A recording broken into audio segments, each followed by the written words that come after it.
เล่งทรงพระเยาค่ะ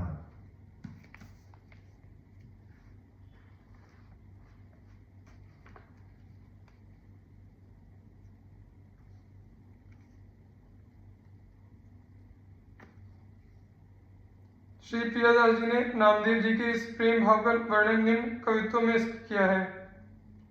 खेलत खिलौना प्रीति रीति सब सेवा ही की, पट पहिरावे पुनि भोग को लगावही।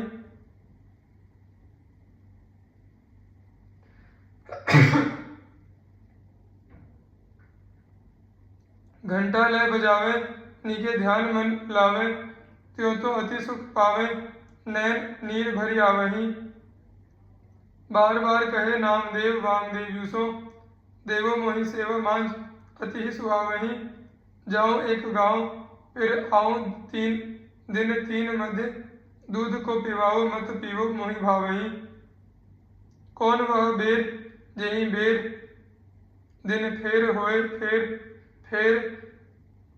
कहे वह बेर नहीं आइए, आई वह बेर लय कराई। मांझ हेरी दूध डारियो, जुग शेर मन निके के बनाइए। चौपनी के ढेर लागी निपट और शेर, दिग आयो नीर घेरी जिनी गिरे उठ जाइए। माता कहे टेरी करी बड़ी थे अबेर, अब करो मति झेरी अजु चित दे उठाइए। चलियो प्रभु पास ले कटोरा, छवि रास तामे, दूध सो सुबास मध्य मिसरी मिलाइए। ये में हुलास निज अज्ञता को त्रास, एपे करें जो पे दास मोहि महा सुख दाइए। देखियो मृदुहास कोटि चांदनी को भास, कियो भाव को प्रकाश मति अति सरसाइए। प्याई बेक की आस करी ओट, कछु भरियो श्वास देखी के निराश कयो पीवो जू अघाइए। ऐसे दिन बीते दोए राखी हिए, बात गोए रहो निशी सोए एपे नींद नहीं आवही। भयो जू सवेरो फिरी वैसे ही सुधार लियो, हियो कियो गाढ़ो जाए धर्यो पियो भावही। बार बार पीवो कहूँ अब तुम पीवो नहीं, आवे पोर नाना गरे छुरी दे दिखावही। गही लीनो करे जिनी करे ऐसो पीवो, मैं तो पीवे को लगेई नेको राखो सदा पावही। आए वामदेव पाछे पूछे नामदेव जूसो, दूध को प्रसंग अति रंग भरी भाखिए। मोसो न पिछानी दिन दोए हानि भई, तब मानी डरे प्राण तजो चाहो अभिलाखिए। पियो सुख दियो जब नीकु राखी लियो, मैं तो जियो सुनी बातें कही प्यायो कौन साखिए। धर्यो पैना पिए अर्यो प्यायो सुख पायो, नाना यामे ले दिखायो भक्त बस रस चाखिए। श्री नामदेव जी की भगवत भक्ति और गोभक्ति। एक बार मुसलमानों के राजा सिकंदर लोदी ने श्री नामदेव जी को बुलवाकर कहा कि आप साहब से मिले हैं, उनका दर्शन करते रहते हैं, ऐसा मैंने सुना है, तो हमारे साहब से मिला दीजिए और कुछ विशेष चमत्कार दिखाइए। श्री नामदेव जी ने कहा कि यदि हमें कोई शक्ति चमत्कार होता तो फिर खाने के लिए दिन भर धंधा ही क्यों करते।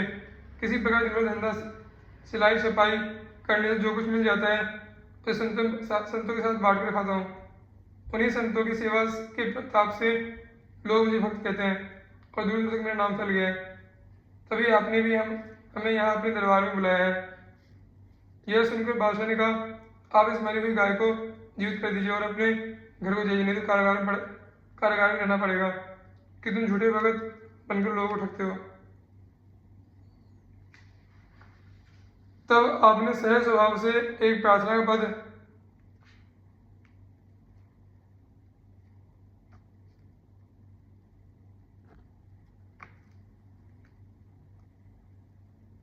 विनती सुन जगदीश हमारी, तेरो दास आस मोहि, तेरो इत करु कान मुरारी। दीना ना दीन वह टेरू, गाय ही क्यों न जियावो। आचे सब अंग हैं याके मेरे यश ही बढ़ावो। जो कहूँ याके कर्म ही में नहीं, जीवन लिखे विधाता तुम नाम दे रिश्ते हो तुम्हें प्रभु दाता। गाकर गाय को जीवित कर दिया। प्रभु कृपा का अनुभव करके सुखी हुए। यह देखकर बादशाह अति प्रसन्न हुआ और श्री नामदेव जी के चरणों पड़ गया। यह विचित्र चमत्कार देखकर बादशाह ने श्री नामदेव जी से कहा कि आप कृपा करके कोई देश या गांव ले लीजिए जिससे जिससे मेरा भी कुछ नाम हो जाए। आपने उत्तर दिया कि हमें कुछ भी नहीं चाहिए। फिर बादशाह ने एक मणिजटित शैया आपको दी। श्री नामदेव जी उसे अपने सिर पर रखकर चलने लगे।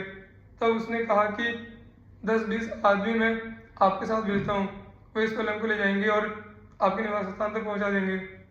आपने बिल्कुल मना कर दिया और कहा कि यह भगवान के शयन का पलंग है, मैं उनका सेवक हूँ, अतः मुझे अपने सिर पर रखकर ले जाना चाहिए।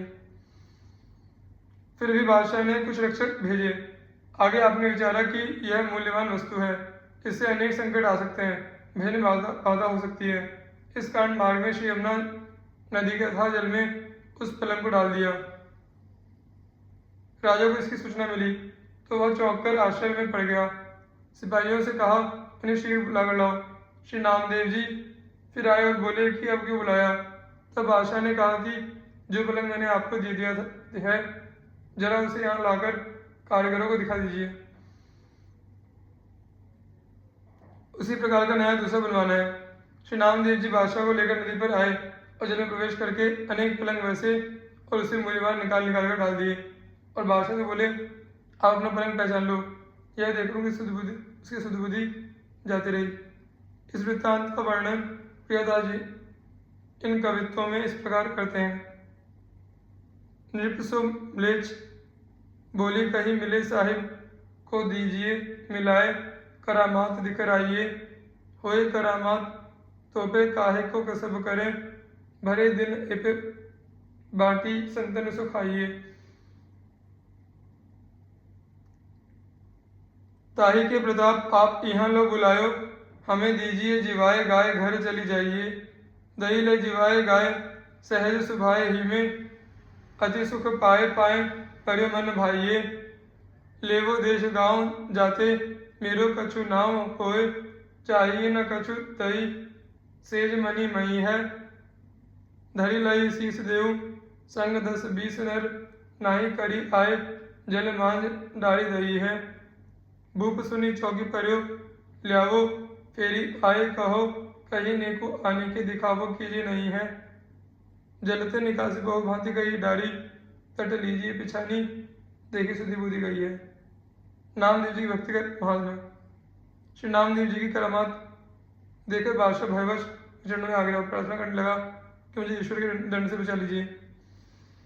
श्री नामदेव जी ने कहा कि यदि क्षमा चाहते हो तो एक बात करो कि पुनः इस प्रकार कभी किसी साधु को दुख मत देना। इसे बादशाह ने स्वीकार कर लिया। फिर उन्होंने कभी कहा कि फिर अब कभी मुझे मत बुलाना। ऐसा कहकर श्री रामदेव जी वहां से चल दिए। उनकी इच्छा हुई कि पहले पंढरीनाथ